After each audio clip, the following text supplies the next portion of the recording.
little training. Yes. Hey, everybody. Welcome to Special Report. I'm TruePowerIsMine. Today, I am honored to once again have Rhonda Rokki Harper on from Black Girl Surf. She's also an international surf instructor, a surf coach, a great human being. She goes out of her way to not only mentor young ladies, but I mean, obviously, this is still part of mentoring, ensuring that they have the things to succeed. Just a wonderful human being, a credit to the human race. Rhonda, you're there? Yes, I'm here. Thank you very much for that introduction. At least I'm good for the unique intro. But I want to go. I want to talk about surfing, most definitely. But I want to kind of go right to where we were just now talking about what a mess Southern California is, like pertaining to the surfing scene, and tied that how you just did with politics. Okay. Well, surfing is politics. No matter where you slice it, it's funny because on my page we run through a gamut of topics on our page, and sometimes it gets a little bit political. Sometimes, there's always, a Caucasian follower who doesn't quite get where we are as African Americans, and how especially Black women are extremely political. And you can tell in every election how political we truly are. But what I did notice in my discovery of this new wonderful surf industry is how directly, they're not just the surf politics. We're talking about governmental politics. There was the former congressman from Orange County, Dana Rohrabacher, who was the right-hand man to what was going on in Russia, who, you can tell the climate of HB in Orange County with all of the KKK violence and the white supremacy violence and the neo-Nazi violence that's going on in OC that seems to go unchecked and unbalanced. It's just a rampant thing down there. And well known. Well, if you've got a congressperson that's sitting, in the second seat next to Putin, then you can expect a wide range of, discrimination, oppression, racism. You got the whole gamut when you're talking about these guys. This guy finally, after 30 years in office, was voted out this year, and I think it was because it's becoming too radical in Orange County that it's prevalent. It's like it.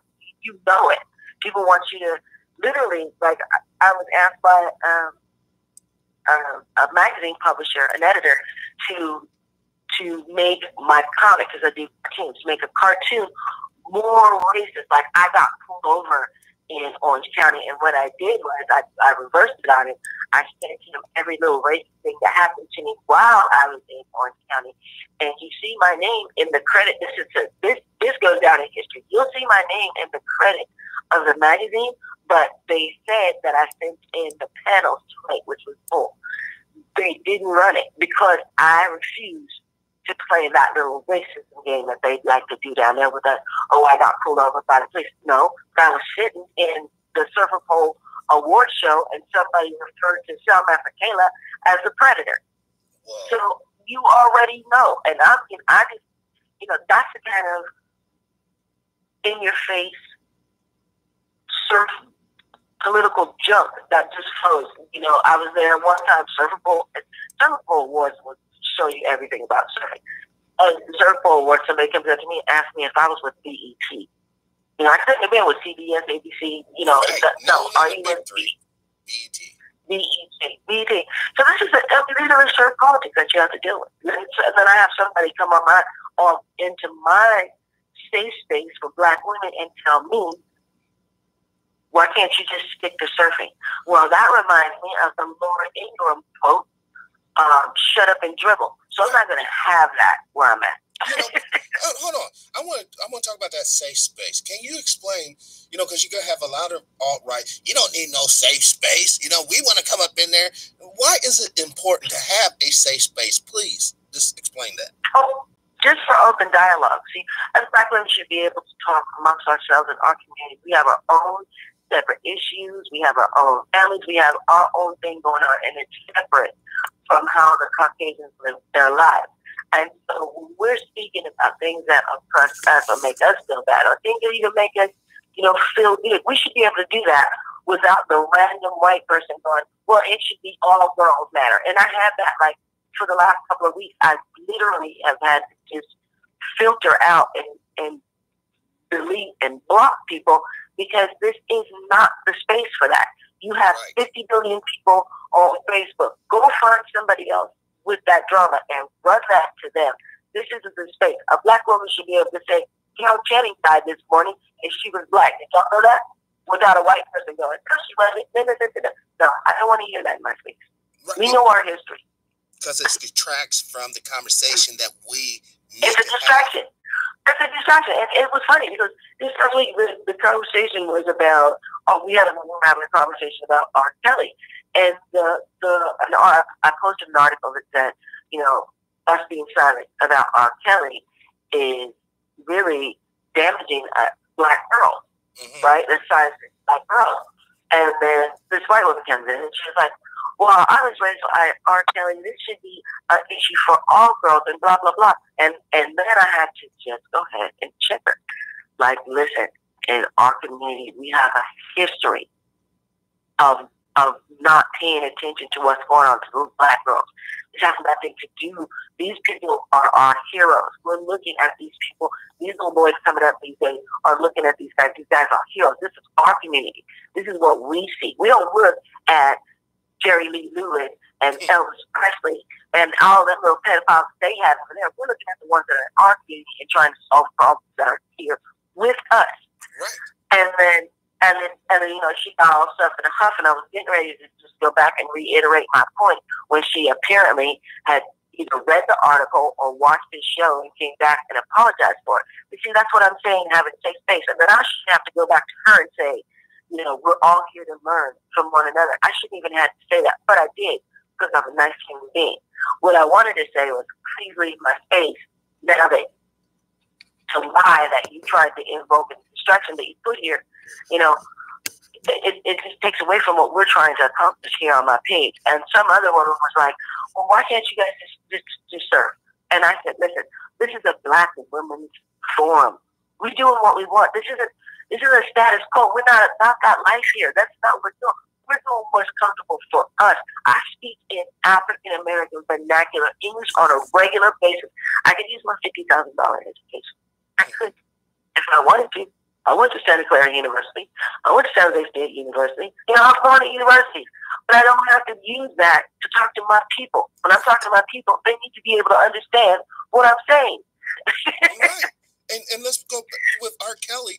You showed me the picture of him or the video of him pissing on a white girl. Then now we're talking. But he's brutalizing young black women. Just like exactly right. Eddie Long and them brutalizing young black boys. We have these issues that are directly, in my analysis, traced back to the breeding situations that traditionally was taking place in this country a couple hundred years ago. I'm right behind you on that one. It's a shame that R. Kelly. The funny part about this coming up again is because I lived through that R. Kelly thing, and I was in LA doing the R. Kelly thing in the celebrity circle. I was a celebrity designer for like 20 years. So I was in that arena. I got to see more than the average person would even think. When Bill Cosby came out, I was just like, please. Everybody knew about that. Like, anything that happened, there were so many people down there that it's unbelievable. And I always tell people when it comes up, I'm not going to tell on them, but if it comes up, I'm not going to lie on you. I'm not going to lie for you. I'm not going to cover for you. If it comes up, I'm not going to go out there and put your business out the street. But if somebody else does, and they say, Rhonda, what's your opinion on that? I'm going to tell them the truth, because I was standing right there in the 90s, the late 80s and the 90s. I stood right there in Hollywood and watched all of it go down. R. Kelly was one of the main ones. So for this to come back this late, Aaliyah is gone. R. Kelly should have been gone. But in our community, we all about dressing up that black uncle, even though you sent him Christmas presents, even though he touched you last week, you went over it. We just hide it in the closet, literally, and just keep on pressing in our community. And, you know. But isn't it because, we have so few successful, and what I mean by successful, strictly money, people we can look towards that's not obviously criminal, you know what I mean? That we use that fact there to protect these pedophiles, protect these rapists, protect these unmoral people, because we have no one else to fill their shoes. Like, seriously, Bill Cosby's off the scene, but who's going to fill that man's shoe? Nobody. Right. He was who he was.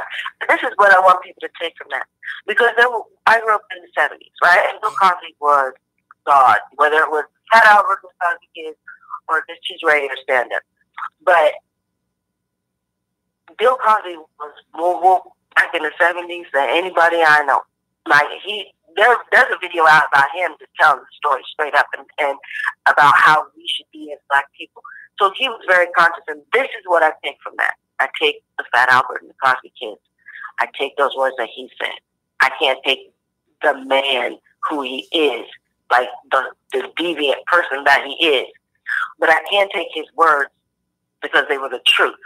If it was a lie, I can say, okay, he's lying. I don't understand that there are some deviant people out here, right? If you put down a message, the message shouldn't be lost in the deviancy. I understand that, you know, everybody has some kind of sexual thing that they're into, whatever that thing is, right? But when it comes to having faith and knowledge of your community, Bill Cosby had it. Richard Pryor had it, regardless of whatever they was doing. These comedians were telling stories about our lives and making us laugh through the pain. So I can't say, you know, I do condemn him, and I hope he spends, you know, I hope he has a very uncomfortable pillow in jail, and I doubt that. But it's time to start. It's time to start really holding them to court, because years and decades and things go by, and you just keep saying the same thing over and over again about these people, and it's never going to go away. So, and I know that for a fact, because right now I'm going through that whole boomer, you know, she said what she did thing in my own personal life in the press. So I understand a little bit. But go ahead and lock them up, though. I'm on that. Go ahead. You know, about the whole lockup thing, do you not see how locking up has been so detrimental to our people in specific, pertaining to the drug thing? And could you kind of tie that in, how maybe surfing can kind of help us get away from the drugs? You know how people use drugs to feel good. Maybe we can start using surfing and other things to feel good and stop getting locked up. Well, okay, so on the recreational side of it, the endorphins and the adrenaline, hard time speaking this morning, adrenaline that you feel, that's the high that you get. So once you get on that first wave, the very first time you surf, that's your drug of choice for the rest of your life. And that's on the honest side. However, on this other side, we have performance athletes that are now going into professional content. There is a drug issue on that, because after a while, that adrenaline, you need more than that. That adrenaline you get on that wave, you're going to need more than that when you're going on a wave. That wave that you got adrenaline on might have been a 1 to 2 footer. The one that you actually have to perform on is, you know, 8 to 10, 12, 15. You know, it's a little bit of a different type of, and the type of performance, because it's quick. You're on that wave less than, 30 seconds. Yeah, that's it. And you're dropping down. If you're on a big wave, if you're a big wave surfer, you're dropping down, maybe 3 stories sometimes. So, and that's just the drop. That's not even the surf. They surf when they get to the bottom of that drop, but they just drop down and then the surf comes in. So you need something to keep that going. And the surf industry has managed to corner the map on methamphetamines and cocaine. Those are the drugs of choice, because they keep you at a high performing level. You don't care at that point. So it's been and like any other white culture, they tend to idolize the people that have passed on from drug addiction, and it's not even funny. One of ours, we have one of ours. Like we mentioned this last time we were on the show when we were talking about surfing. We're talking about, but Buttons died from complications of meth use for years. Not just meth, but I mean, just about every drug you could get on. And I remember. Can you hold on 1 second? I'm going to use the call line. I'm going to call you on the call line. They were saying the audio was kind of hard to hear, so I'm calling you on the audio line real quick. Hold on, and you can just hold on. You'll be able to pick it up on your phone and see if this can fix the audio. I think that's should be it.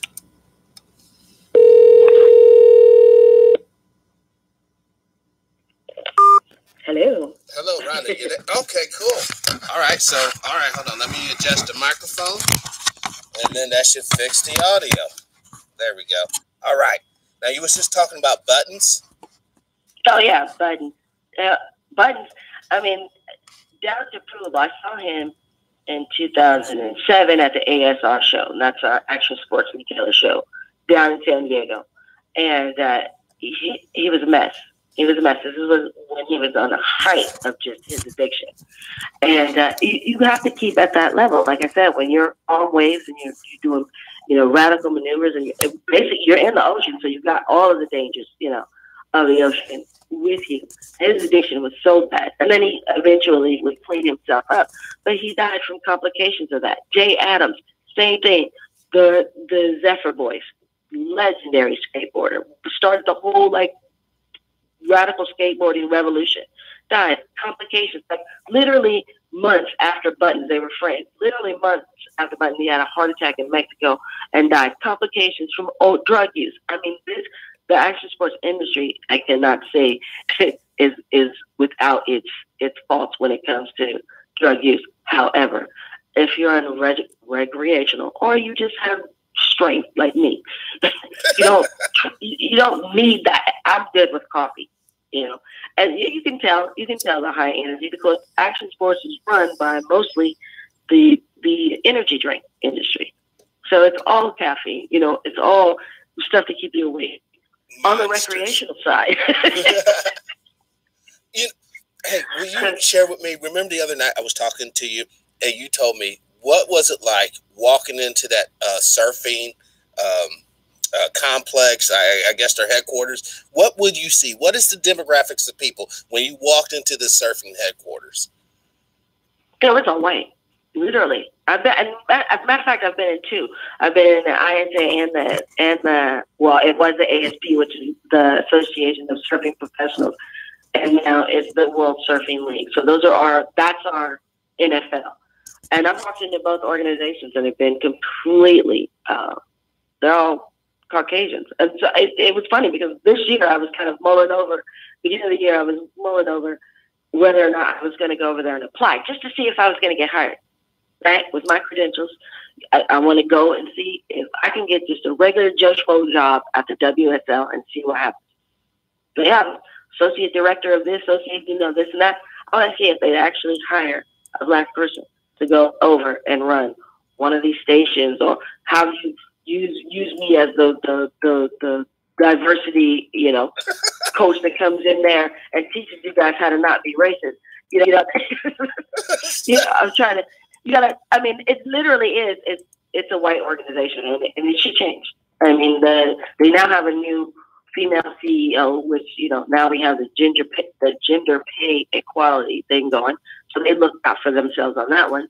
But I didn't see the diversity that needs to happen as far as different cultures, ethnicities, and races being a part of this WSL chain in its headquarters, not its regional offices. Those are different. Right.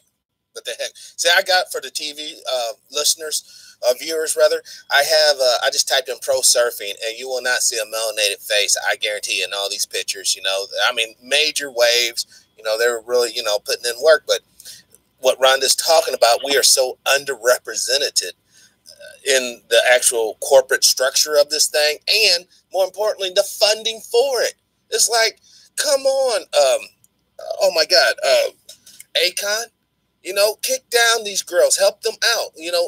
We have all these artists from all over the world with all these millions of dollars, and you can't help out these girls surfing. or boys surfing, whatever, you know, to show the world that we are not just one dimensional. We're just not football players. We're just not basketball players. We're just not soccer players. We're everything. And if we supported each other just a little bit more, I think we can make a big difference on that front. I completely agree. Because it's going to take us. It's not going to take them. They're not going to do it. They're making decent money over there, you know, excluding us. And this is what I keep telling them every time one of their businesses go out.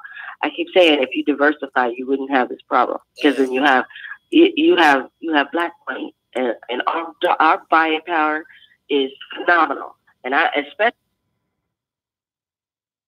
Hello.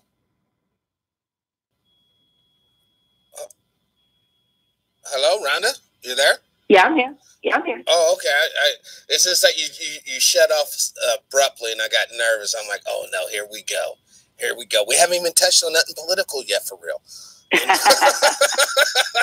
Hey, I did a show the other night. It was about the G5 thing, and the man that was talking about was from Fullerton, California.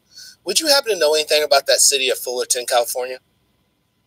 No, I don't know too much about it. I try to stay away from the OC as much as possible. I know where it is. I've been there, visited briefly. Mm-hmm. I think I went shopping there at their mall, and that's probably about it. I really do try to stay out of the OC as much as possible, because those problems are problems I don't need.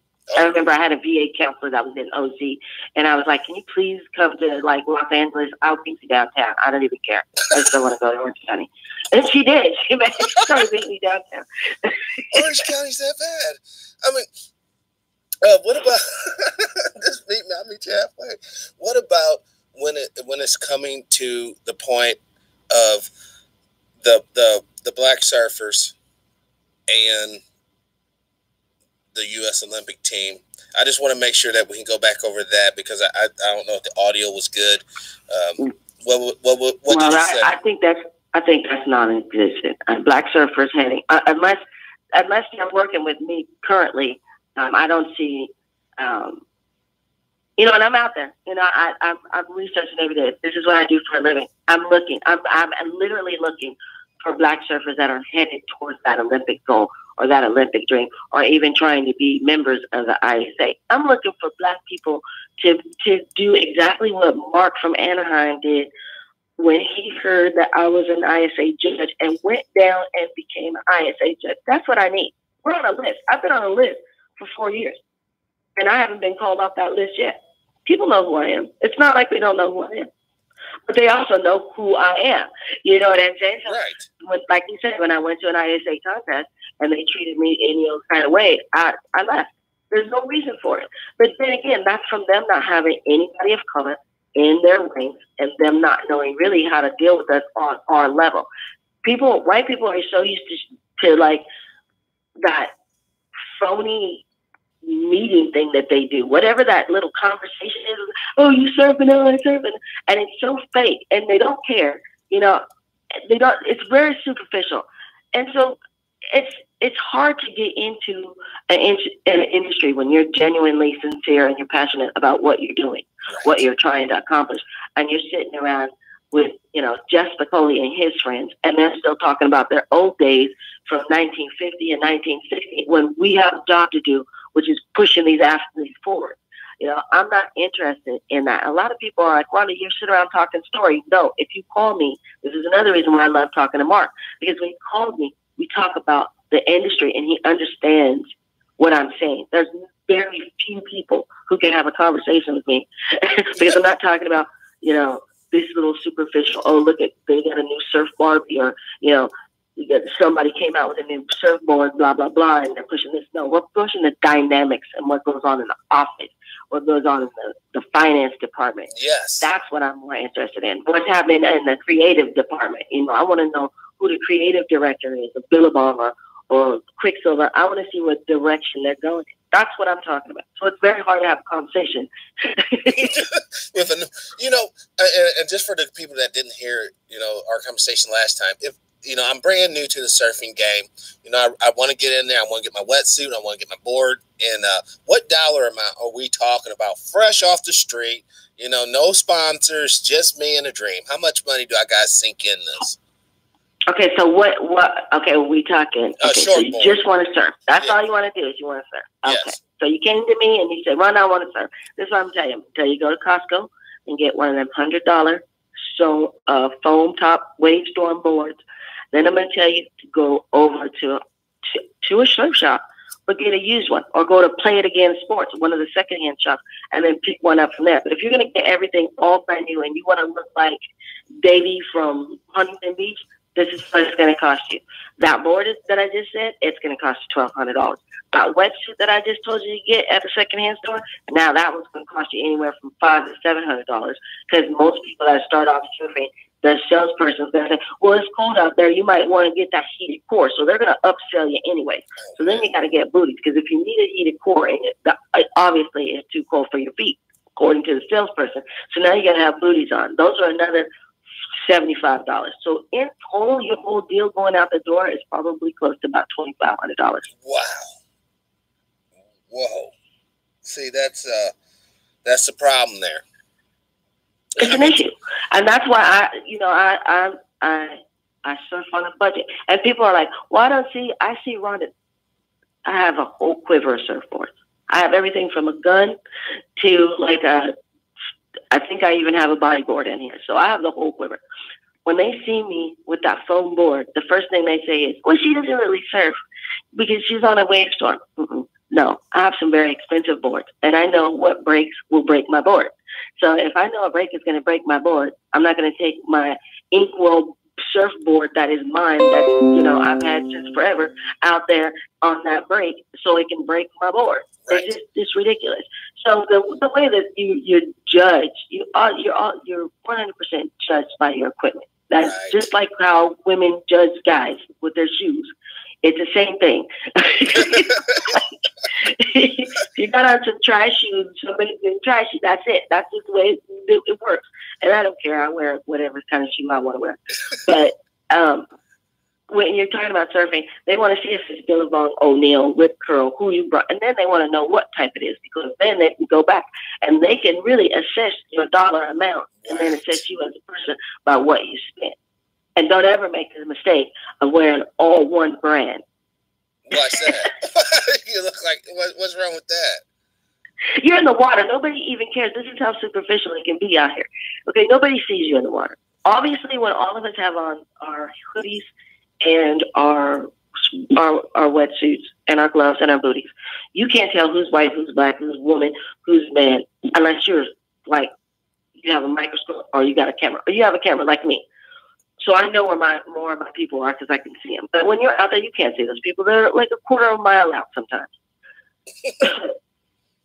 But you are definitely going to get judged when you come back on shore. If you have some, and that's just, I think that's with any culture, but the surf culture is so crazy because no one sees you in the water, and that's where it counts. So who's considered the elite of the surfing world? Other than the skater guy, like is there like people whose mom and dad, kind of like the one guy you was just now talking about, they're people, or is there like a hierarchy in surfing? Oh yeah, definitely. Yeah. And the hierarchy, or patriarchy, we can go through this thing all the way. So on the top tier of the list, you have your Kelly Slaters. Yes. You have your John Florences. You have the Brazilian guys. You have the Gabriel Medinas. You have the Jay Nansons, and those guys like that. And then you have your QS guys, which are just the qualifying guys that are trying to get into that elite series. So you have two sets. You have the qualifying series, and then you have the tour, the actual dream tour. So that's called the CT. That's the championship tour. So you come from the QS into the CT. And there's 34 guys here, and there are thousands of guys in the QS trying to get to that 34 spots. And then you can double that when you come to women, because there's 17 spots and there's thousands of women. So you know what I'm saying? So the QS is where there's a lot of people who used to be on the top tier, right? That have now fallen out of points and fallen out of line because of points or missing contests or whatever. So they've fallen behind in the QS, but these people are still considered elite in their game. So, Silvana Lima, who we were talking about the last time Mark was on, she is an elite surfer, but she's back in the QS trying to get back into the CT. So our tiers are a little bit different. Like she's a legend in her country. Is she a legend in ours? No. Do we consider her a legend? Well, I do, of course. She's a woman of color. But as far as the industry is concerned, does she have a marketable look? There's a walk of fame. There's a walk of fame down there in Huntington Beach. Is she on that? No. And that's only because she's not a little blue-eyed, blonde-haired chick. Seriously. That's serious. That's because I think there's other surfers that are on that walk of fame just because, and there are some that are on there because there are excellent, female surfers like Kiala Kinley from Hawaii is blonde hair, blue eyes. But this girl surfs like a guy. She's like the most awesome surfer you could possibly have as far as charging is concerned. She's right now competing with the men for the first time at Mavericks. So she's doing the men's contest with ease. She's like the first woman to be invited to the Eddie, which is a big wave contest in Hawaii. So you do have those elite ones, but like I said, blonde hair, blue eye. On that same stroke, you have Maya Gabriel from Brazil. She's an elite big wave surfer who's won many Billabong awards, but you don't see her with the kind of publicity and visibility as you do Kiala Kinley.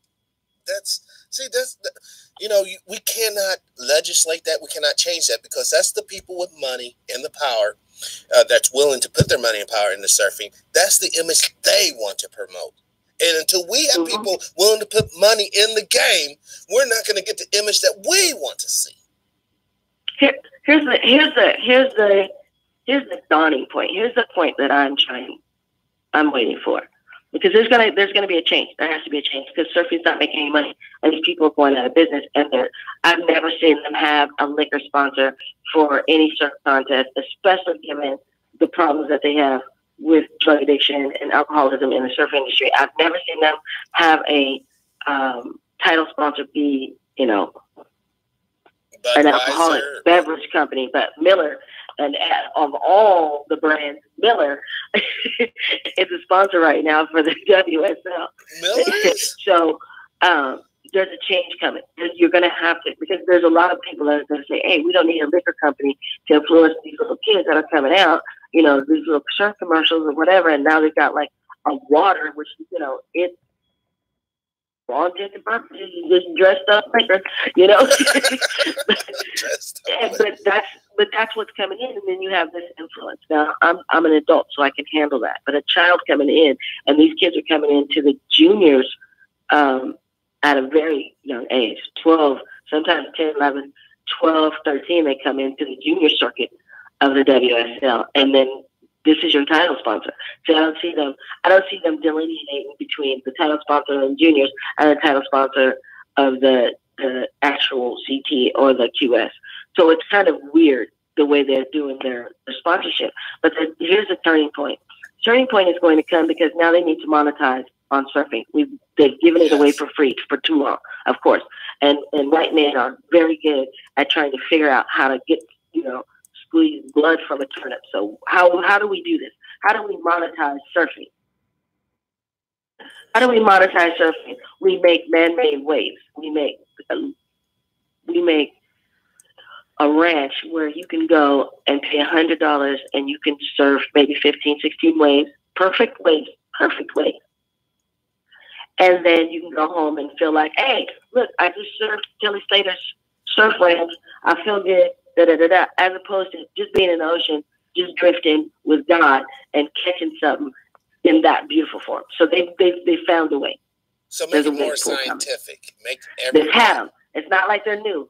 They're not, but now the WS is starting to buy them up. Kelly Slater has his ranch out here where I live in Lemoore. And then now the WSL has bought a wave ranch in Austin, Texas. Here's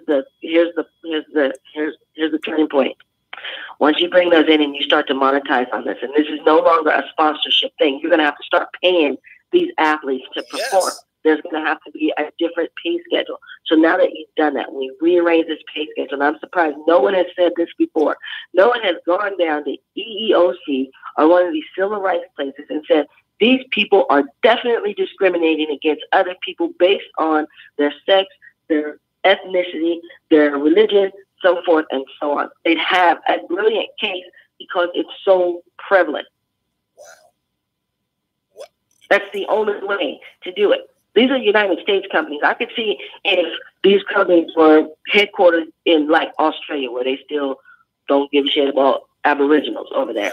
You know, I'm talking about right here in the United States, where we have laws against discrimination and all of these type of things, and no one is pressuring the surf industry to come off it and get this thing organized so it doesn't look like it's ran by the KKK. Because that's exactly what it looks like right now. From my view, from my window and my lens, I was in the Coast Guard, and I know that's the organized KKK. So I'm going to just say right here, surfing is looking very familiar.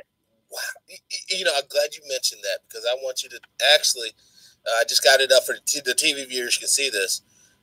Because of your Coast Guard, you know, experience, what do you know about military families needing WIC and other food supplementary programs that could be in jeopardy due to the government shutdown right now?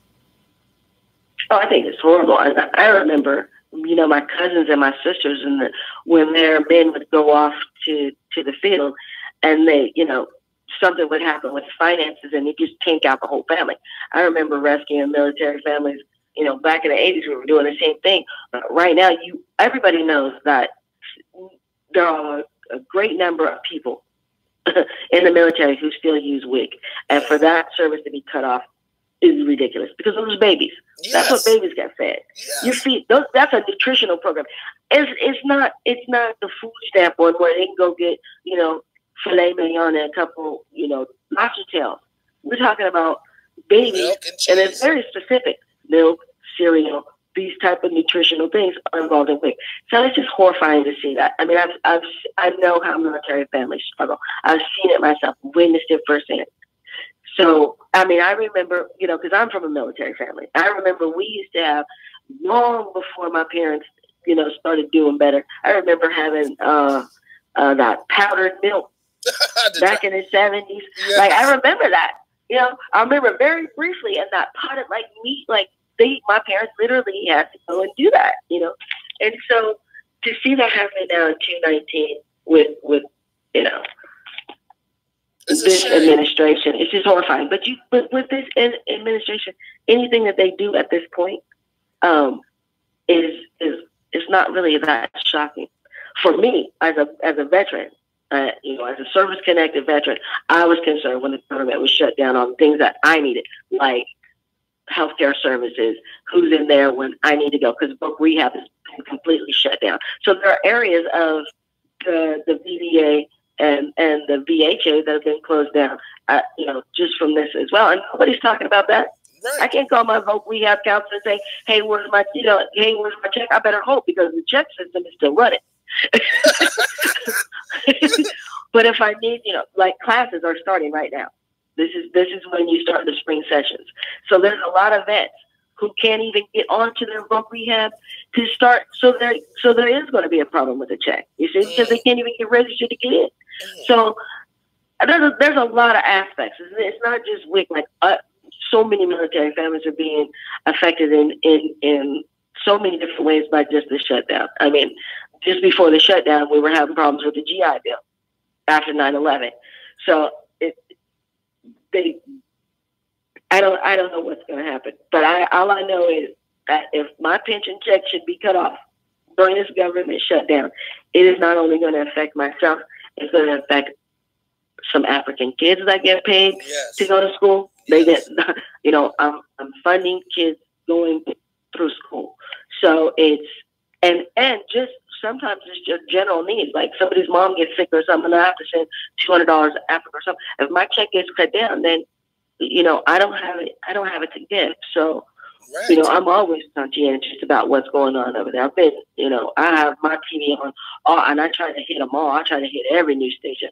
I don't want to just be choked down with one station. Sometimes you just have to go to Fox to see how crazy they are, just so you know how to respond to the craziness.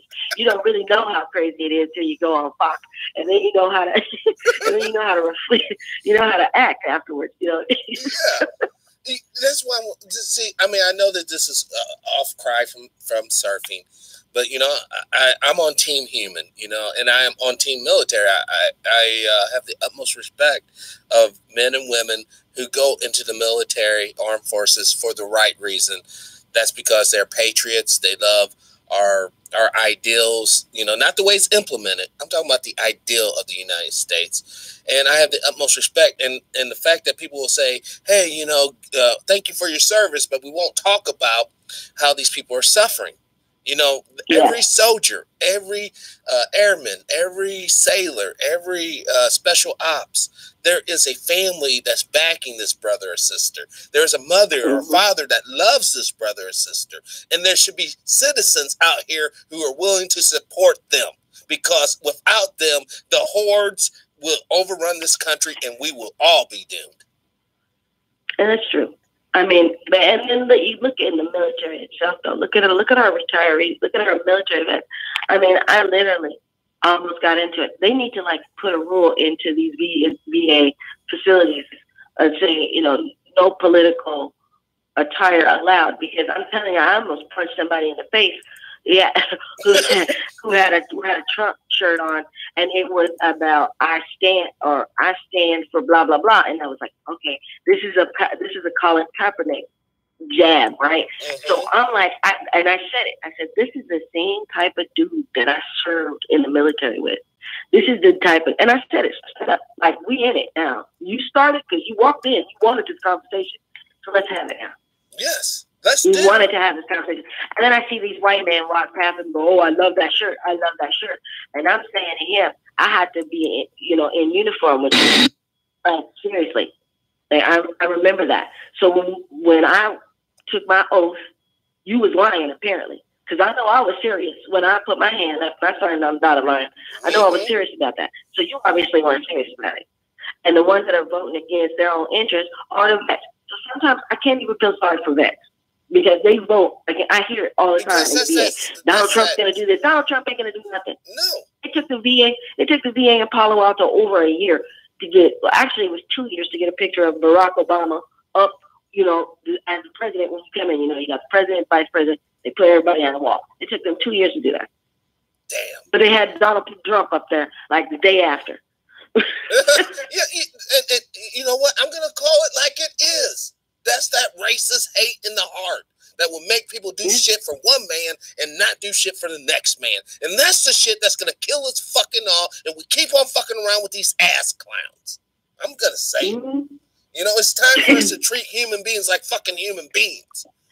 Yeah, it's sad. It's sad going to the end. I'm really trying to get out of that atmosphere because I feel like it's a trigger for me. So I'm trying to just, one good thing Barack did before he left is he wrote up that, well, we can go to a private doctor. And I know a lot of people are like, the privatization of the VA. Look, if you've been a patient at the VA for more than 5 years, you are trying to find a real doctor out here in the world somewhere that can help you, because the VA doctors aren't going to do it. And that's coming from somebody that worked in the chief of staff's office who did the medical background checks on all of the doctors. Why would the VA not want to help? Is it because of a money thing, or why do they not want to help our warriors? It's not that the VA is a business. Let's understand this. Nike does their testing at the VA. There's a vault in Palo Alto that they keep hands and feet, people that they've, donated so that they can do testing on. This is a business. This is ran by, anybody that's ever been a patient knows that the VA runs drug trials on us before they even launch those things into the public. It's right there in our contract. It's right there when you sign up for benefits, that you are a test animal. You don't even have any rights. No. It's right there. None of the doctors, there are like maybe 10% of the doctors are there are actual medical doctors that have been there for a long time. Everybody else is an intern. And where do you get those interns from? Medical schools. Now, I did the credentialing. I did the background checks for medical. You didn't even have to get an A to be an intern at the VA. You could be a straight D doctor, and your professor over there who's signing you off, oh, yeah, he'll be a lovely doctor. No. And then you at the VA. Now you messing with me, diagnosing me. That's fucked up. That's treasonous. I'm sorry, that's treasonous. Putting our men and women that's putting their fucking lives on the line, putting their lives on hold to serve this great nation. We gotta treat them like dog shit. Mm-hmm. Gerbils. Test animals. You know, on the back of the shampoo when it says testing by animals, no testing by on animals. No, they're probably testing at the VA. You know what? Okay, since that's going down, then, Sister Rhonda, how come the whoever's buying the research data, how come they're not paying top dollar for that then? So that then they are. How do you think VA gets $700 million to put in a brain research center that takes them like 10 years to do? I don't see, and I can't even get an appointment there. So what brain injury are we talking about? Because I got a brain injury. What actual injury are we talking about? What are we actually doing over there? We don't know. How do you know? Wow. They just keep building buildings. That's it. Where are they coming from? Because everybody's talking about how the VA has no money. So where are these buildings coming from? Yes. Where are they coming from? Where's this construction? Where are these construction contracts coming from? Wow. I did not know this. Seriously, I'm not even going to lie. I did not realize this until just now. I mean, I'm still tripping on the fact that they're treating our men and women like guinea pigs. I mean, I know when you go down there to the MEPS, you basically say that you're property of the United States government. I get it. I know. But still, dude, come on. We're not. Remember, they said you'll be their property for life. So if you end up injured in any way, shape, or form, and you end up in that VA system, that's it. You get the best drugs at the VA. The opioid epidemic started at the VA. That's what they started talking about first. Then they started talking about the community. They were talking about the vets being over medicated, and they do that. I mean, I have drawers of pills because they will get you addicted on something, then blame you for it. Yes. Then now they got to give you another drug and then put you on some kind of status, and then you're on something else. So I mean, with the VA, it's a no, especially with the VA medicals. It's a no-win situation. And those people, my dad died in a VA. No way. So, as a matter of fact, it's the same VA I have to go into when I go get my appointments. And that's why I said it's such a trigger for me to walk into that building. Knowing the kind of medical care he got, with what he received, it is. I thought I was Wonder Woman and I could go in there and I could try to fix it. I can tell you, I did find out that I had a rare illness working at the VA because it triggered it. That's how I found out. This was I was working in the VA doing medical credentialing, and the stress of it, triggered an illness that I had no idea I even had. So I guess I could thank him for that. That's crazy. I mean, I know this isn't like a factual question, but because you was actually an insider there, is there some sort of, answer this best way you can. Is there some sort of incentives the up high gives to lower guys and gals that are just pushing the paperwork through to like kind of railroad people who are terminal, just put them on the back burner and maybe they'll die before we have to deal with it? That's what they all do. That's everybody. That's just how it works. I think that's the actual system. They might have a class on that. Because they might have certification in just that, because that's exactly how they run. They run you to the point where they run you in red tape and BS until you give up. And that's what they want you to do. And that's the problem with people on the street. There would be no one on the street that was a vet, that was a homeless vet, if they knew the system. But if they medicate you and they keep you messed up, you can't get to those services. And there's no outreach. Where's the outreach come from? They can put a $700 million building up there, but they can't do outreach to the citizens who are sleeping on the street. Like, they can do that for a building that I don't even know what's going on in there. Like, I know they've been building it forever. But that's just how they work. That's just how the VA works. And you hear the doctors don't even be. I've been in there, the doctors walking down the hall, not even knowing that I'm a veteran, you know, because I work there, and then say, I can't stand it here. These people drive me crazy. They don't even want to be there. No. So your own interns that are there from Stanford or wherever they're from, they don't even want to be there. So they don't even want to serve our wounded warriors. You're saying they don't even want to serve our freaking wounded warriors? Get the fuck out! Mm-mm. We don't need you there. It's the system itself. The system of the VA is a mess, and they need to fix it. It's always been a mess. Now, I can say that as a veteran and somebody that's worked within the system. Yes, you can. I can't say that, but you most certainly can, and I appreciate the fact that you did say it, because this is things that people need to hear. We need to hear what's really going on, not this sugar walk, cake walk bullshit, but we need to know that men and women are out here suffering, and these are the people who don't deserve to suffer. You know, you want to point the finger, oh, lazy. Well, you get your ass out there in the field. You get your ass down there to the MEP station and sign up and go through that 8 years. You do that, and then tell me what it's about. This is not right. This is not right. I'm not even going to say the word fair because that sounds too childish. It's just not right, plain and simple.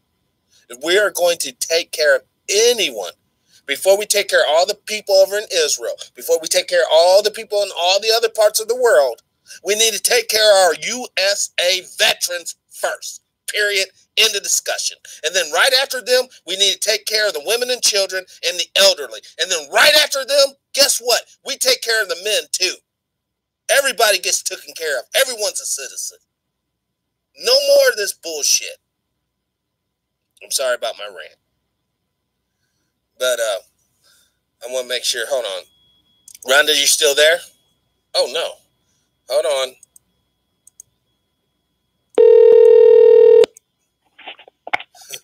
And we're back. I'm so sorry. I got on my rant. I got finished my round. Rhonda, you there? It's like that.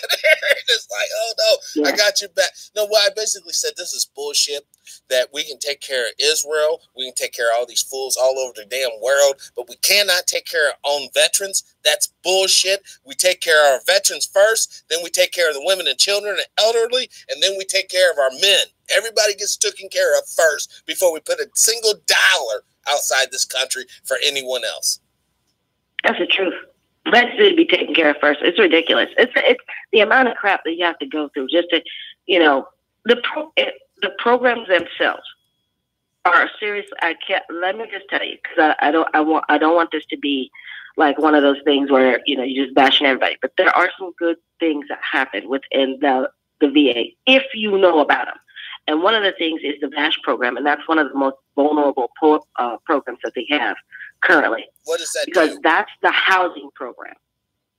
So what happens is you apply to go to VASH housing, and what they do is they give you a Section 8 voucher. Like, you get priority over everybody.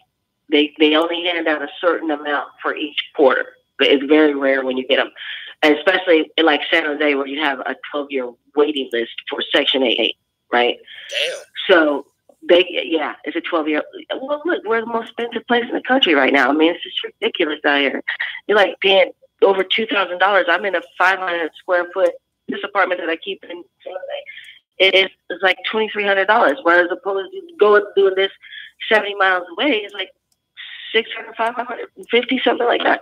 So I mean, it's just location, and you know, we're just kind of stuck in a money pit. But like I said, for us out here, even the, you know, the VASH is especially what is needed here, because now you have a whole bunch of homeless vets. I mean, you should see our streets. Our streets are lined with tents. I mean, Tent City is one thing down in LA. That area is one thing. This is like spread it out on the railroad tracks. This is like on the on-ramps over there. It's rampant here. And I'm thinking, how many of these people are veterans? And why do I think that? Because we used to be surrounded with military bases. We had Moss Field here for years. We had the Oakland Army base. We had the Monterey, Fort Ord. So how many of these are homeless vets now because you've been priced out? Monterey is one of the, that's Carmel. That's where Clint Eastwood and them live. They live down there. So you have these areas where there's a large population of vets. And I tried to connect through the American Legion downtown, and it's a black one, all black, to see how many vets down there didn't know about that, just VASH. And it was amazing how many people had no idea that if they applied for housing, that they would bump people in line and become a priority. And I had it. So you stay on that program 2 years. And of course, you can either go to school, like I was going to school at the time. You can go to school, get an education, or you can be working, however that works out for you. And as long as you take care of your medical, they make sure your medical appointments are on point. They make sure your psych, you got to, go see their little psychologist or whatever. And you got to go to their little steps that you have to go through. But if you are a homeless vet, you want those services. Yes. So you want them now. You don't want to have to wait in line. And when you're in this program, you bump everybody. So that's the one. This is the program that is the most vulnerable right now, right? Because they want to get, you got Uncle Ben in HUD, right? And he wants to cut down on Section 8. So if he cuts down on Section 8 for regular folks, what do you think he's going to do to the vets? Damn. They're going to be directly affected. So this is what I'm saying. People don't understand. There are so many things in even our vets don't know about these little inside details about our government services and how they're directly connected to the outside forces. So for me, that worked out because now I was able to not have to pay the sky high rent of San Jose, be in this area, go to school, open my business. And now, look, you're talking to me on the phone. Yes. I can't even, you know what I'm saying? I can't put that down. See, this is why, listen, for a lot of us poor blacks, whites, Mexicans, Asians, the military is a great opportunity to break the cycle of poverty. It truly is. If you get in there, you apply yourself, you do what you need to do, you follow your orders, and you stay morally correct. It's a great opportunity to have upward mobility. You can sit around here, drink your damn beer, smoke your goddamn pot, do your goddamn drugs, and talk your shit over here on the steps or out there in the street all fucking day. But we all know that ends up one of two places. One, jail. Second one, the grave. If you don't want to die, you don't want to go to jail, get your ass up, get down there to your recruiter, holler at them, talk to them, and find an MOS that's going to work for you. Yes, I do promote the military on this show because I promote prosperity for all. And, you can say what you want to say about the armed forces. Oh, blah, blah, blah, blah. That's a great way. And I know many of brothers and sisters who broke their family's cycle of poverty by getting up and getting out and joining the service. That's all I'm saying. And it might not be for you, but at least give it a try. That's a good point. It wasn't for me. My dad said that. My dad said that before I even went in. He's like, you don't even want nobody to tell you what to do at home. So why would you go somewhere else? Right. But he knew that was my personality, and it didn't work out. So it doesn't work out for everybody, but it is a good stepping stone to get where you have to go. And I am not going to knock it, even though I had, a hard time. And that's just, the timing of the entry. But my dad was in the Coast Guard first, and then he knew he couldn't go any higher because that's all they were doing was cooks. He was in 1941. He was with Xfinity. And then he went off. He left the Coast Guard and joined the Air Force and retired. Yes. So I can't knock that because that's how we grew up, and that's how we were able to do things in our life with the VA loans for the home loan. So I can't knock it. Right. It just wasn't for me. Your table. It literally put food on your table. Yes, your dad had put up with a lot of extra bullshit because of racism. If we can get the racism out of the military, it would really be great. I've talked to a brother. He was down in Fort Campbell, and this back during the 80s. One of let's say a questionable CEO told him to remove a part off a helicopter. He removes the part off the helicopter, took 3 hours to do it, comes back in there, reports, and they're like, oh, we didn't tell you to take that off. And that was that white boy fucking with him. All right, shit like that's gonna happen. It's gonna happen. But you gotta listen. Just remember this, boys and girls. Do not allow anyone to get in between you and the means to take care of yourself, whether it be money or resources. You just work through it. I'm not saying take it. You can deal with it. Because like Sister Rhonda says, we live in a country where that shit ain't tolerated no more. All right? You report that shit. And if it doesn't work there, you go farther on. And then they'll cut their shit out. Because one thing racists do not like nowadays is to be pointed and be made out to be the racists they are. Oh, no. You know the one that's the most racist is the one hollering about they not the most racist. That's the one. Like, look at Trump. I'm not the one. He's the most racist.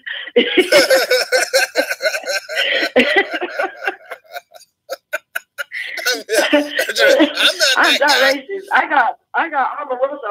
Yeah. Oh, no. No, bring out my black girlfriend. Like, no. Come on, dude. And they bring this person out, yeah, they're good to go. And come on. You can tell by a person's actions what they truly are. All right? Just watch a person. The goods will come out. There will be no doubt. But I'm telling you, America is better than the bullshit that you're seeing on TV right now. We are better than what you think that we are right now. And it's only because these fools have been emboldened that they're coming out. And you know what? I'm from that old school. I like knowing who the fuck I'm dealing with. I want these people to identify themselves so I know who not to fuck with. You're on that funny shit? Okay. It's some quiet races that get to me. Yes, because those are the ones, hey, Sister Rhonda, oh, let me help you out with this girl. Let me help you out with that. As soon as you let them in, all of a sudden your shit starts falling apart because they sabotage it. Mm-hmm. What Rhonda's doing here is what any good moral human being would do. She is going above and beyond to help out others at a disadvantage to have a chance at this thing we call life. If more of us would be like her, this world would be heaven on earth. You wouldn't have to die to be happy or to be fulfilled. I get it.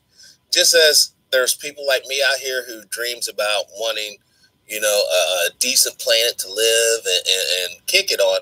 There's people out here hell-bent on having a savage-ass planet where they are in control. You are bowed the fuck down, and that's what it is. And unfortunately, kind of that's where we're at. Yeah, it is. Sad. I feel like the villain most of the time because most people I'm going to say most people. There are a good number of people who will listen to me and hear my story, and they think, oh, well, she must have an angle. What angle would that be? Angle just to help. At this point, everybody has to have an agenda. Mine was to get more Black people in the water. Well, I did that. Now what? Like, what was the agenda? What was the bad part of that agenda? Okay, see you agenda. Yeah. A lot of that also, though, that's haters. You know what I'm saying? If I'm sitting here on my fucking ass and I'm one house over from you and I see you're out here doing something, I'm going to be like, excuse me, who does she think she is? Why is she, she's uppity. She thinks she's somebody. She's all on TV and doing this. It breeds that jealousy. It's like the crab in the bucket. We got to get away from that shit. We should be all applauding what you're doing. We should, in fact, what is your Patreon? Where can we send money to you to help you do what you got to do? Okay, so I have a GoFundMe account. It's Black Girls Surf. It's GoFundMe.com/Black Girls Surf. That's where all of our funding is going. So many people have been asking me, where am I getting funding? Like, how are you able to do this? And besides my check, it is good people out there who just say, it's time. Like, we need to change it. I was just in a parking lot I don't even know how many different ethnicities the other day. Finally, in Pacifica, one thing that we could all say was, look at this parking lot. Like, there was Indians from India. Native Americans. There was Black people. There was white people. There was Asians. All of us had surfboards. Nobody was tripping. Only thing we was trying to wait for was $3.50 coffee drip. you know, because it's cold. That was it. It was so beautiful. And it could be like that across the board. But I need to build my community first. I really loved to see it. But I need to focus on us right now until we get it together, till we accept it, till we can all work together here and build this community up. Because if it's a $40 billion industry, and you know with the way that our community loves about everything that they have, how much are we spending on them in this industry? Basically 100%. There's probably no black manufacturer in surfing apparel. You know, obviously there's no black directed funding for black surfers to take advantage of and utilize to get gear. No, they can't get like a government. They can't, but at least in these other countries, they can go to the sports ministry and they can apply because they're an anomaly. We're not set up like that. You can't. There's no sports ministry that we can go to and say, "Hey, I'm going on this international trip. You know, I need X amount of funding." They go, "Okay, bring me a budget," and then your sports ministry. What foundation do we have that's doing that? None. That's through the government. None. So there's a big difference in what's going on out there in the world and what's going on out here. But it also keeps them out because they can't afford it. So they have to apply for them. That doesn't mean that they're going to get top of the line or that they're going to be able to do the entire tour. They may be able to do 2 or 3. But at least they're doing it. Whereas here, there's just no avenue unless you fit that velvet glove. And that's it. Hold on. I got a comment here in the chat room. Oceana Sports Information Centra, OSIC. Also check out Surfing Association in Fiji and Vanuatu. Hey, and the Surfing Association. Yes, the Saltwater Sisters. We know them. Hey, Oceana. Yeah, we're in contact with them. We are in contact. I actually want to go out there and go surf with them. The Vanuatu, they're the micro agent. They are the most beautiful people in the world. I swear, I got to get out there.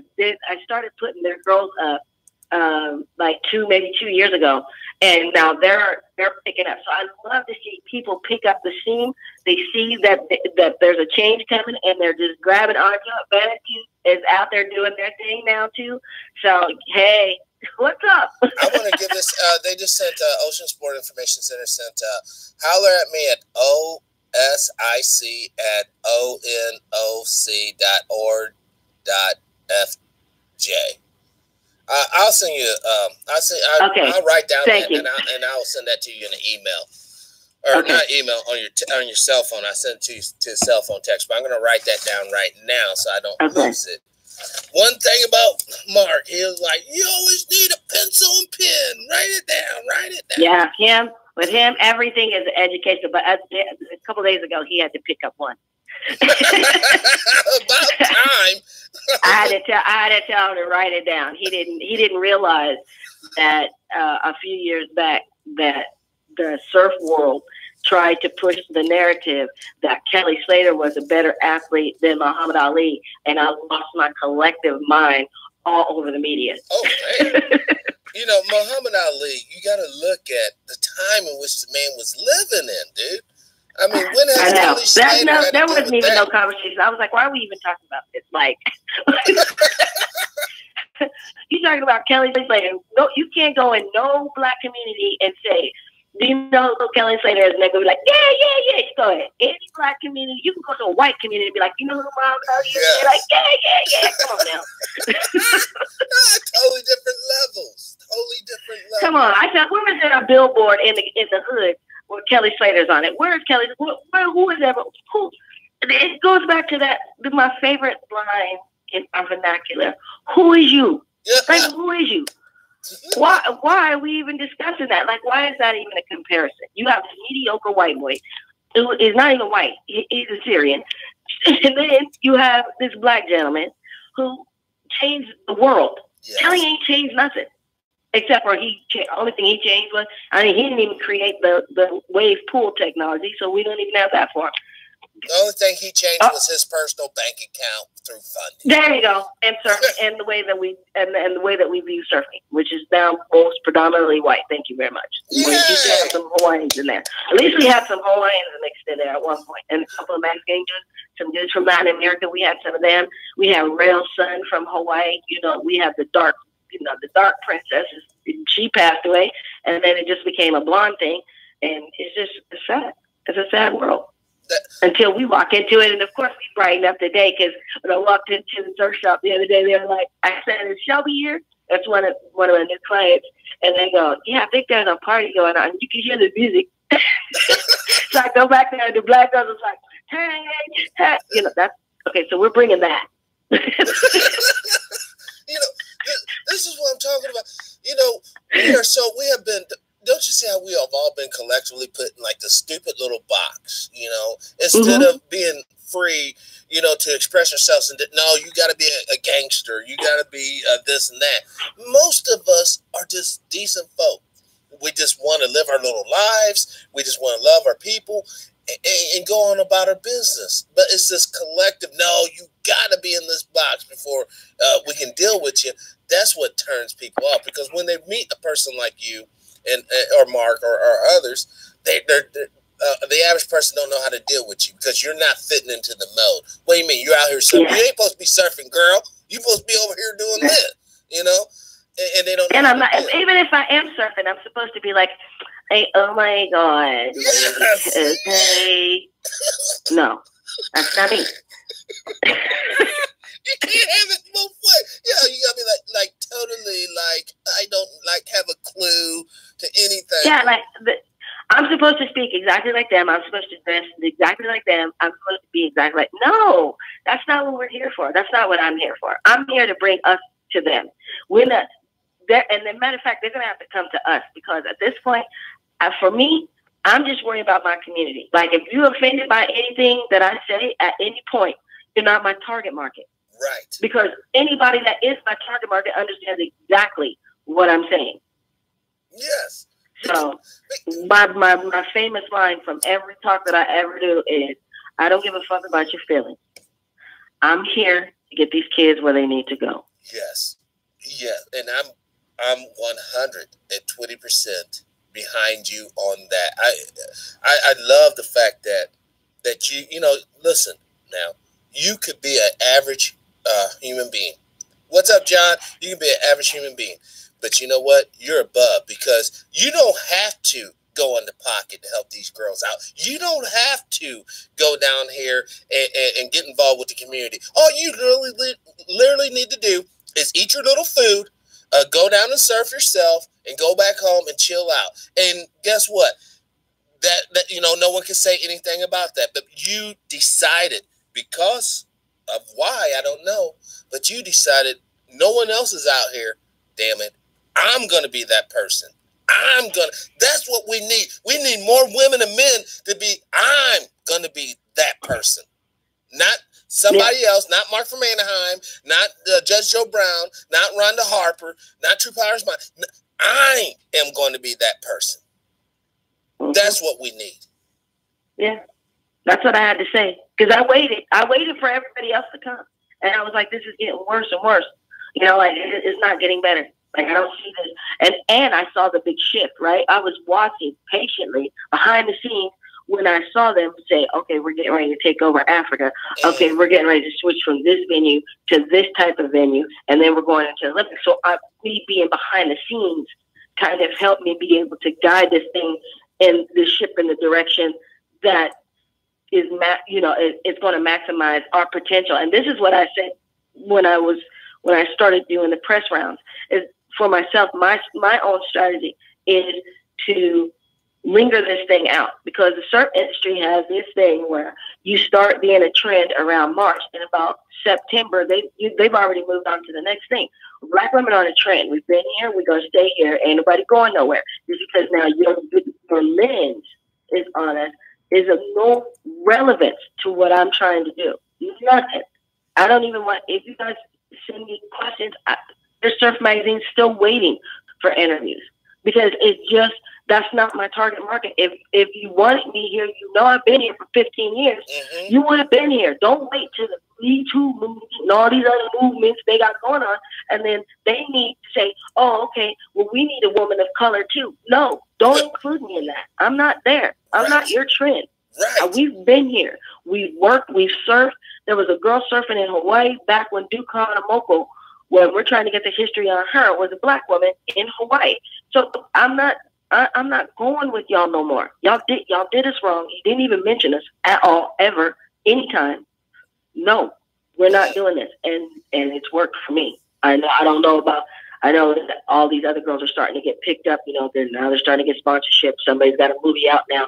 You know, it's happening, but they're listening to what I'm saying. Please don't be a trend, and please send me your articles before you let them go out, so we can control this narrative and not let them control it. Because I've had to pull articles from on my end was like, no, that's just not what happened. You know, and then with the leash pull, it put me in some other place, and I had to get that narrative and grab that narrative back for myself because it was getting out of control. And then, so I'm guiding the way we're seeing, because I'm not going to sit up here like the men did and just sell out at every single point. And then when they got tired of them, you know, the surf industry just walked away from them until they became a trend again. That's not how you stay. That's not longevity. That's always seems to be our Achilles heel.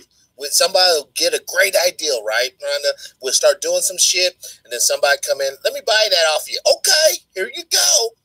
And then it just goes to shit. Yeah. I don't know how many there are movies in Africa right now, surf movies. People are like, they're surfing in Africa? Listen, every time I hear that, I want to throw up. There are 1,000 movies that people are surfing in Africa. But it's white people surfing those waves, and the black people are the backdrop. When there are black surfers in Hawaii, in Africa that are currently surfing themselves, indigenous to that continent. So when I hear that, I lose my mind, because they played this game so well that the only way you can do it is use your own marketing strategy as a counter narrative. I just pulled up a video for the TV viewers. West African surf trip. And it's just like she said. It's going to probably be about a white boy surfing these waves out here in Africa, and the black folks are just the backdrop. And that's Africa. In their own countries. In their own, the whole damn continent. You know, and once again, you know, most of us don't realize, you know, Africa used to be called Kemet, which used to be called Agoon. So the deal is, man, we have allowed people to identify us, who we are, what we're about. You know, we allowed their image of us, you know, back during the 40s and 50s and shit with the minstrel shows. We're just buffoons. We're just fucking clowns. We allowed all this shit. Not we, because we really didn't have power. But this shit has been propagated against us. But now it's time for us to stand up and say, hey, this has been wrong. It's been traditionally wrong. This is not who and what we are. These are just mere caricatures. And you guys are putting the whole scene on us when we didn't even have a real role in developing the scene that you are thinking of. You know, we are a beautiful people. We're kind. We're caring. We're intelligent.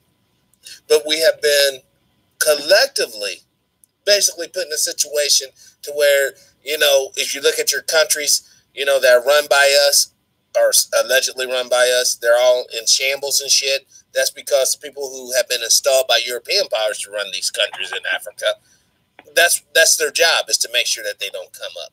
And they're doing a great job, you know. So, you know, once again, hats off to you, Rhonda.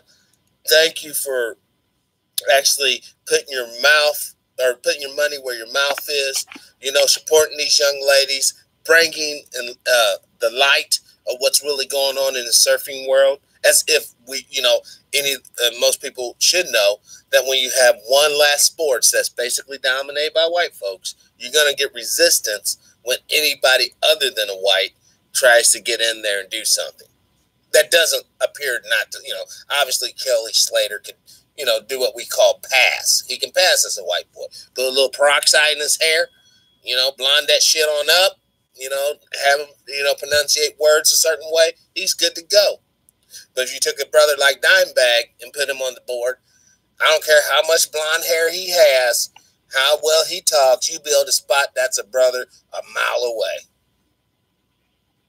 So that's true. If there's, I want to add too, because there's very rare does Hollywood depict actual goings on in our industry.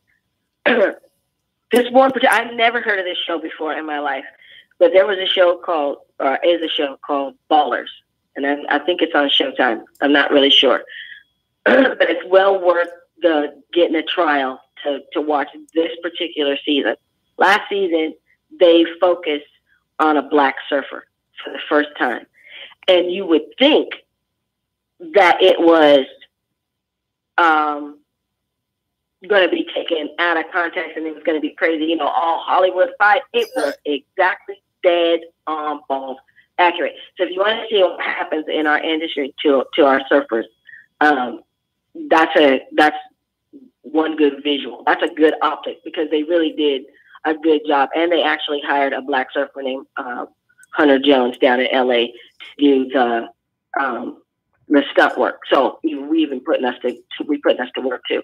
I put surfers to work this year. I put surfers into some movies and a couple of TV shows. So we try to employ them too. We don't just want them to stay here. We're trying to maximize them as much as possible and get a movement.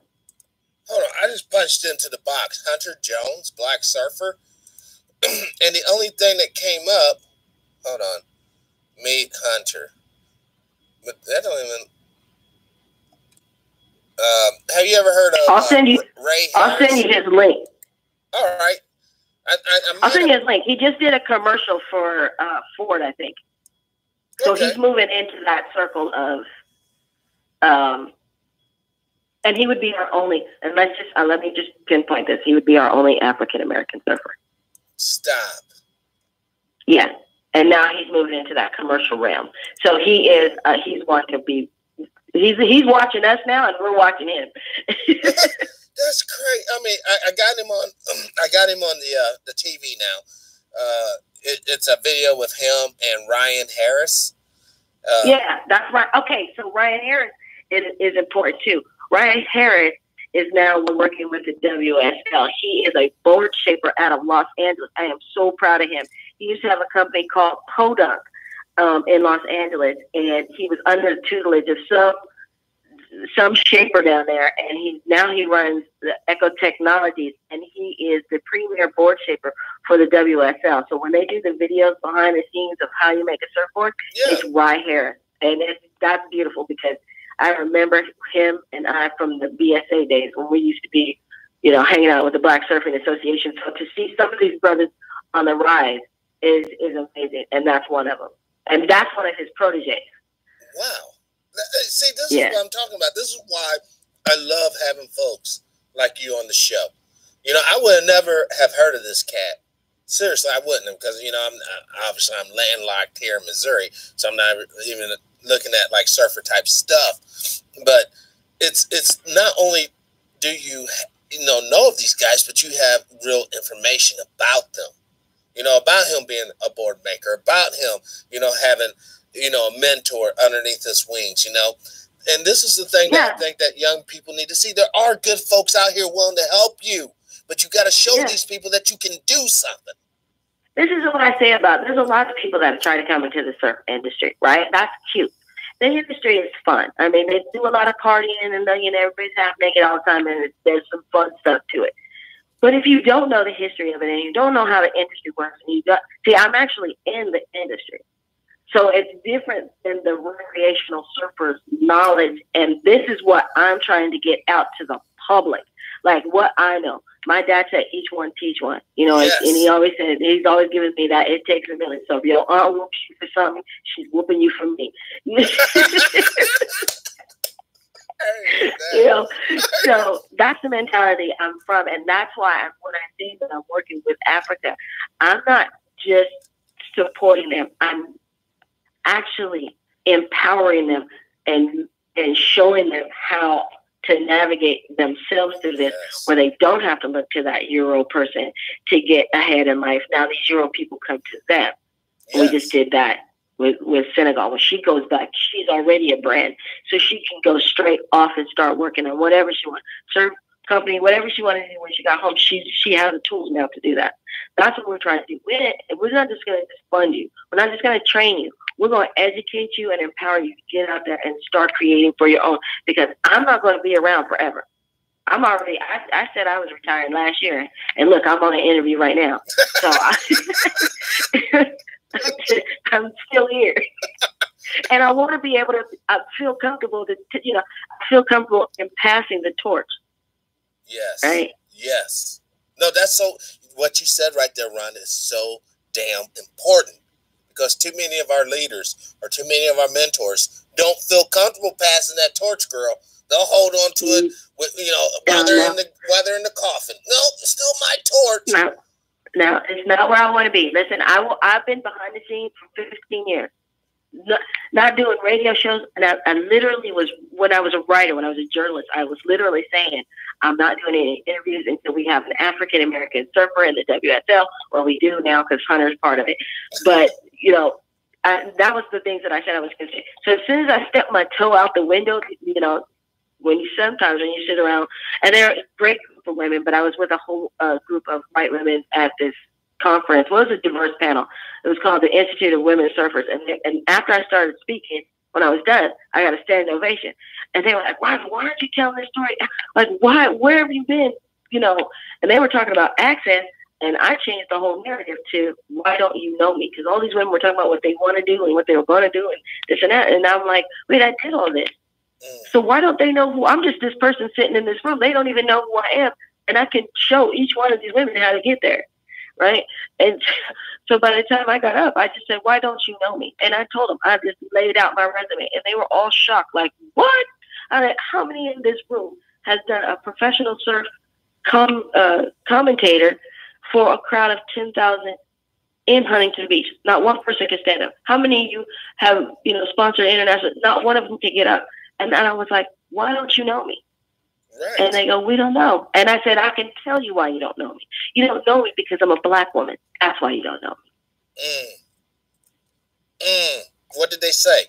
Any That's when I got the standing ovation. The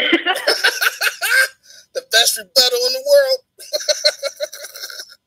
And that's what it is. That's, the thing about it, like, ever since the very first time I ever, talked to you on the phone, the way you can tell people when you talk to them is the way they talk. And you talk with a lot of passion and heart, not a lot of rhetoric and fancy ass words. You talk precise, but you talk with purpose. And that's what I dig. That's what I like, because of the fact that we don't have time for the candy coat shit no more. We really don't. No. These young people, they need to take the little bit of knowledge and a little bit of push forward that we got, that we're sharing to them, use it, incorporate into their little game plan, and run with it, and do 10,000 times better. That's what has to happen. Exactly. I'm gonna hand over the master plan. Yes. And I'll be comfortable. And it's coming. I feel it, because the movement has shaped him in a way, and so quickly. I mean, this is like a 6-month period. I finally stepped out, right? That was a year ago. And then 6 months after that, everything just took off. As soon as Haju landed in the United States, and they were like, oh, this girl was dead serious. Like, she wasn't kidding.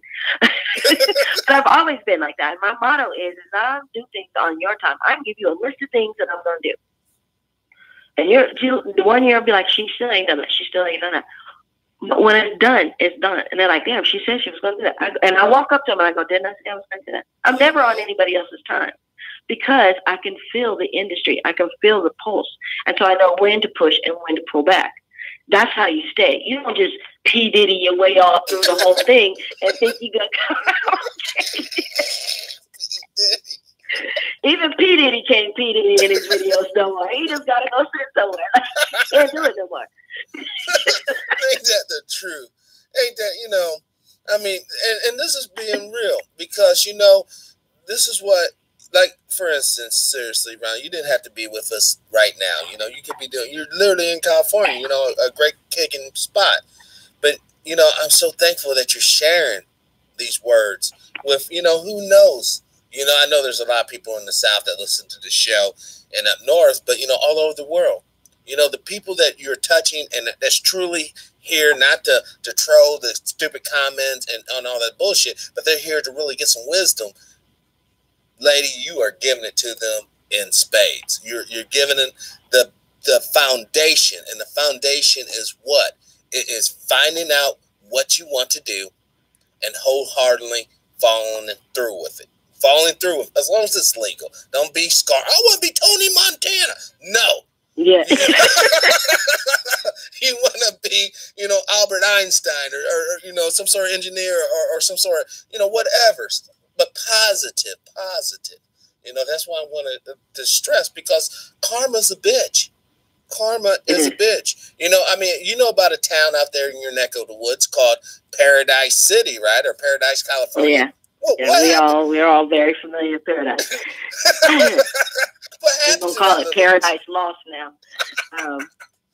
Resting songs and all that good stuff. But you know, it happens. Yeah, we're very familiar with Paradise. Actually, it's not just Paradise. It's Paradise, Orville, Maryville, all them villas up there. They're all the exact same. But it just so happens that Paradise is the one that caught on fire.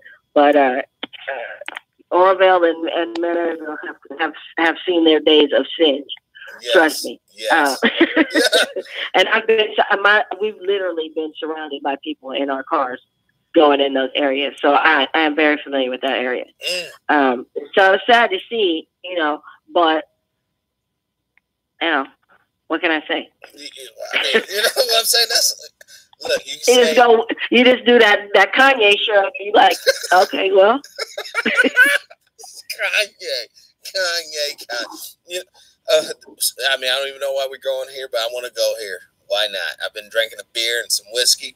And I just got off on a tirade about people smoking their dope. But anyhow, do you have any opinion on Mr. Kanye West and his affinity for our... None whatsoever. I can't. You know what? I just can't. I never could, though. It was not like it was something that I could and then I couldn't. I just never could with that kid. Never. Like my mom, she was listening to his album when I came back from Hawaii, and I was like, "Who is this kid?" And she was like, "Oh, this is," and I was like, "Oh, no, I'm good." And never. He's just not. You know, I'm a smooth jazz type of chick. You know, I mean, I could listen to some solos and stuff like that, but no, I'm good. I'm all the way. I can hear some of this trap music I can listen to, but not. I'm good. That's messed up. Well, Kanye, I don't even want to discuss it. I feel like the more that people discuss it, it just gets worse, because somebody else is gonna say, "Well, you know what so and so said," and then you're gonna hear his name again. And every time you hear his name, it's like Beetlejuice. You just wait for it to pop up with something ignorant. I can't do that. My life is short. I have problems. One last question. Sure. What do you see as far as female participation, Black female participation in surfing? You know, because you're there on the front lines. Do you see that, you know, growing? Oh yes. Well, you have the interest of Kaju. Well, there was already Sulin, Narisa, and the girls in Brazil, so they cannot be. The Afro Latinas cannot be counted out. We have counted them out for so long. We have missed them. I don't know how over the years, but Brazil, Peru, all of those countries down there, Venezuela, people from Costa Rica, all those, we've missed every single one of those Afro-Latinas. And we should all be ashamed and embarrassed, because there was an Afro-Latina that carried the Olympic torch in 2016 in Rio, and none of us acknowledge it as a Black community. Not one person. Every time the Jamaicans do something, we like, Jamaica. Yes. Anywhere else, we don't, you know, we're not, but we need to start doing that, because even when Nike came to me and asked me how many Black people I had as an estimate for surfing, I stunned the guy when I asked him, well, what Black are we talking about? Are we talking about just African American? I mean, let's be specific. And what he said, and this is the person from Nike, the mark, whoever they assigned for marketing, called and said, how many do you need? And I said, well, how many do you want? Because I can go knock on some doors. But he said to me, he said, when I said, you know, the Afro-Latina, and it could be Afro-Asian, what are we saying? And he said, you know what? I never considered that. Now listen to that. I never considered that. So we have to stop as ourselves, as Black people, stop not considering them as Black people, because when you start doing a head count, they're Black. Black is Black. Yeah. No, hold on. Let's be Black. Real. When the shit hits the fan, and you know they got the boy got the genetic test, he could probably have a machine. Oh shit, this ain't Aryan. One drop, fools. Remember that. You think they're playing game? Yeah. One fucking drop. You're Black. You're one of us. In the story. Yeah. So that's the biggest, I think, message that we all should just try to figure out how we can all get these communities together. Because I think even if our communities, you know, I always hear the Dominicans is always fighting against Puerto Ricans. Y'all Black and Black. Y'all is snappy, is snappy too. Both of y'all's heads is snappy. Why are we fighting? Like, like even in our own, why we fight? I don't understand it. I'm really trying to understand it, but more importantly, I'm really trying to get the Afro-Latinos together, because our culture together is so long and so rich. You know, that was one of the things when I went down to get the plaque for Nick Gobbledon. That was one of the things I was very specific about, making sure that he was mentioned as Afro-Latino. Because it's time for us as Afro people to start recognizing others. Yes. We didn't have, all it is a boat trip. It was a boat trip away. You know, I want to go so far as to say this, your people landed in Brazil, okay? Your people landed in Jamaica. Your people landed in Venezuela. We all Black, though. We all just got dropped off different, you know. One extra little gust of wind on the sails. You would have been a Dominican or a Jamaican or a Carolinian or whatever. Yeah. But you know Could have been whatever. The bottom line is, though, and science will back me up on this, I don't give a fuck where you are or what you look like. You're all Black on this planet. Didn't we all come from a Black woman in Africa or Kemet or Agun?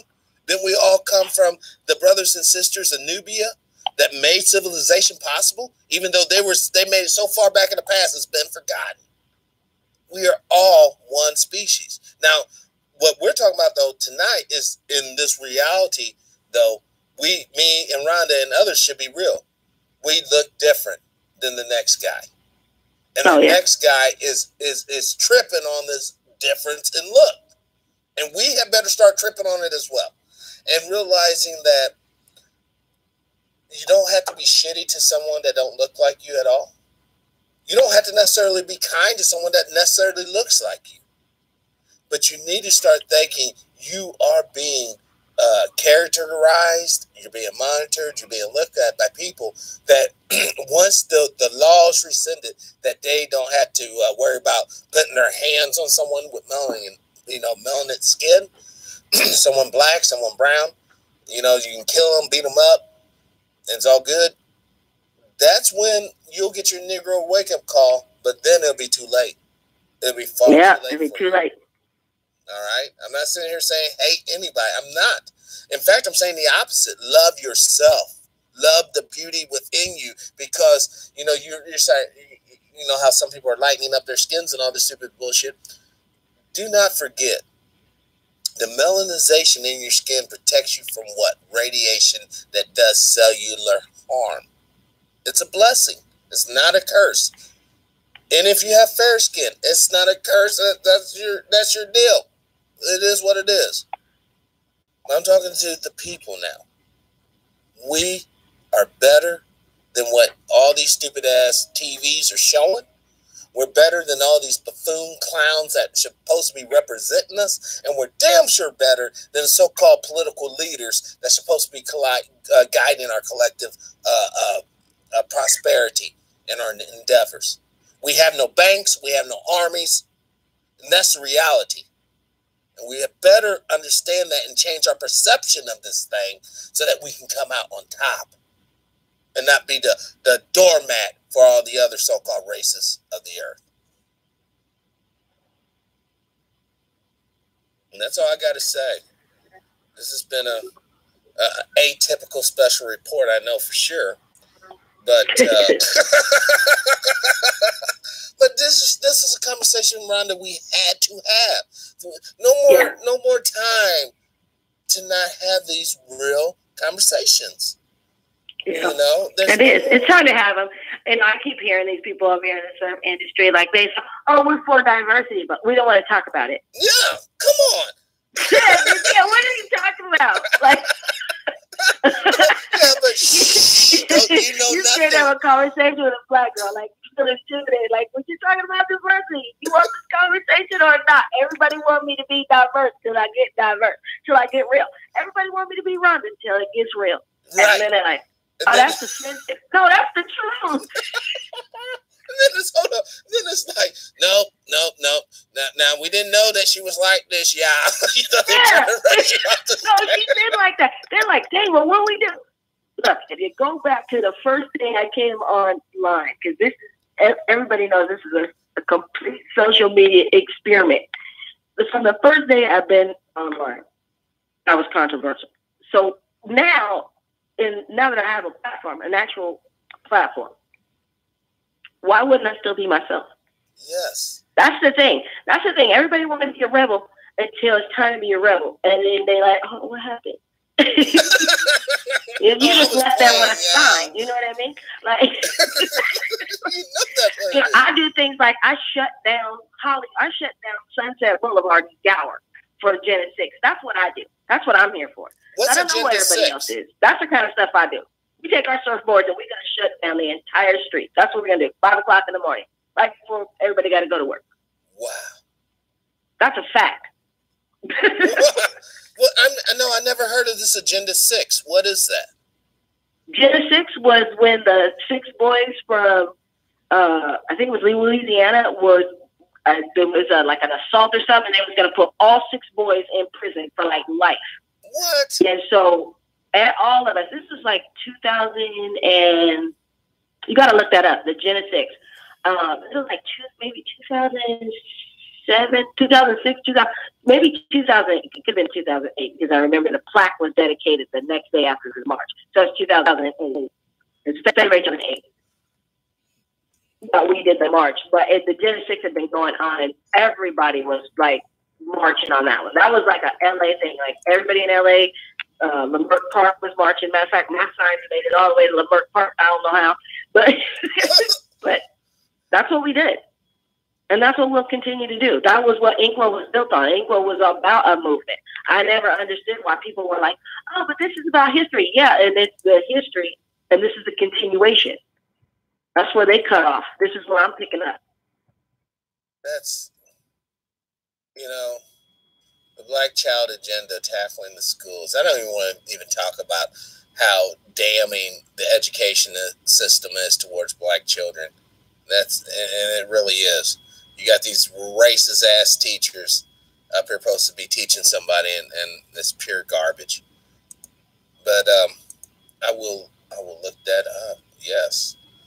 So See, I'm like Mark. You didn't need a pen. Yes. Like, it says that. Rhonda, where does all this come from? Like, just years of being here. Yes. No, seriously, years of being here.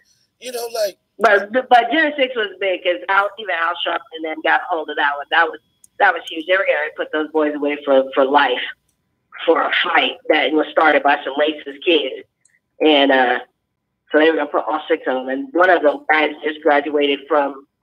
He's an attorney now. One of the little ones we marched for. So you always are marching for something good because in the end, one of the kids ended up being a lawyer. Oh shit. That's beautiful. I know that's, the whole backstory is horrible, but the fact that he ended up being a attorney, which most people would equate. But that's what we do. That's what we do. That's what we do as Black people. We see a problem, we go fix it. Yes. Right? Yes, we can. He knew that system was broken for him, and his life almost was taken away. Right? I see a problem. We don't have any Black people in surfing. Somebody's going to have to be a squeaky wheel around here because some of these boys over here don't understand that all of this cooning and buffooning ain't going to get us nowhere. Right. It just takes one person. And buffoon some money. Trust me, they get money. They get their little $1 million, whatever the fuck they get. But the harm it does to the guy that's not even associated with this cat, but other people saw this bullshit and they're going to put it on this other brother. They don't ever seem to care about us out here in the field or us out here in the front line in life, have to go through life. And now we have to validate who the fuck we are and no, we're not like this or we're not like that just to try to do shit. And that's bullshit. Yeah. It's bullshit. Yeah.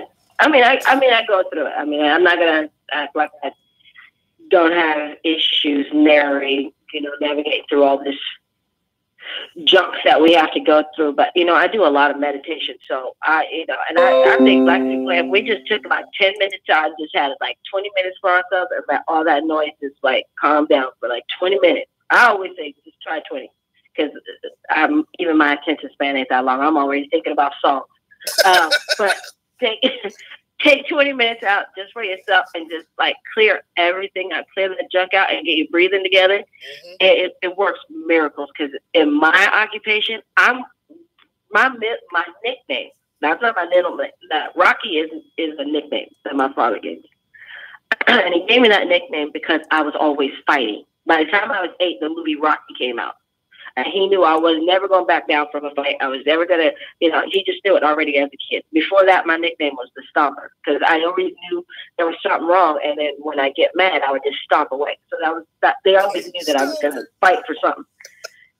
So now in, 2019, I'm still, this is what we do. We fight. I learned how to fight from my parents. I came from civil rights background. So I'm always going to continue to fight. I have a really nice, gentle middle name, but my government name. but the Rocky stands out because that's the fight, and that's the real movement. So I guess if there was a brand, it would be that Rocky right there.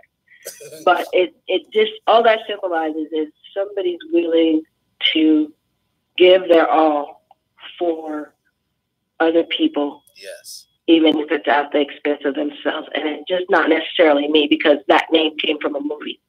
So I'm just continuing on from that nickname and I'll pass it down and who knows, there's probably a little Rocky out here somewhere. So I'm sure I got to hand it off.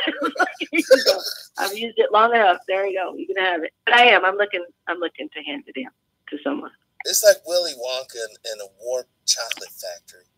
You got to vet the person. You know what I mean? You don't want to pass that on to just anything. It's a huge responsibility. Yeah. I didn't realize. It is. It is. It's a 24-hour responsibility. And a lot of people were like, why are you getting involved in these people's lives? Because somebody's lives is in turmoil. And sometimes somebody just needs somebody. You know what I'm saying?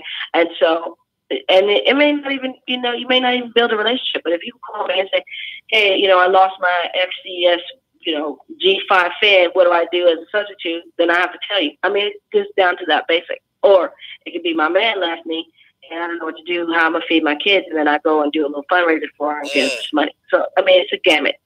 But it's not something that I take lightly. Right. I don't take it lightly. No, because I don't take advantage of it, and I don't take it for granted because, that's real. Like you said, karma's a bitch. Is that what you said? People ain't used to this. You know what I'm saying? Listen, people are used. You might think this is a joke, but we're living in a prison planet. So if I do something good for you, I'm expecting something good in return. That's how most people have to deal with people out here in the street. Mm-hmm. I give you, let's say you smoke cigarette. I give you a cigarette. Next time I come through, I don't have none. You better give me one of yours if I see you have a pack or we have a problem. So we gotta change our perspective. And what you said is so true. We gotta meditate, y'all. Seriously, pick a religion.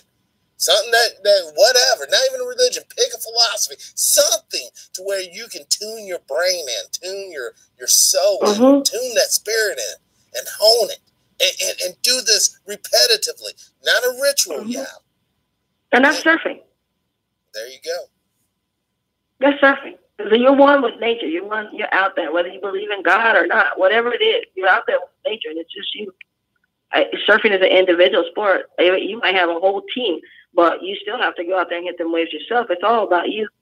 So, you know, and Mother Nature, when you get cocky, she will smack you. And if you don't respect her, she will smack you.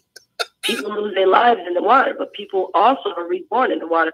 That's why they use it in baptism. I mean, it's not like, it's really not that far. I'm sorry, I got to repeat that. People are drowned, lost in the water, but people are also saved in the water. That's why they use it for baptism. That was beautiful. I'm sorry. That was good. I like that one.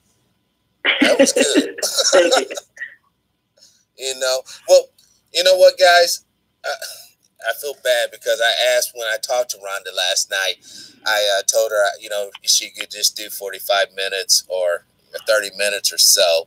And I'm getting bad. I don't want to have that reputation, man. Watch out for this guy. He'll have you on the show for 4 or 5 hours.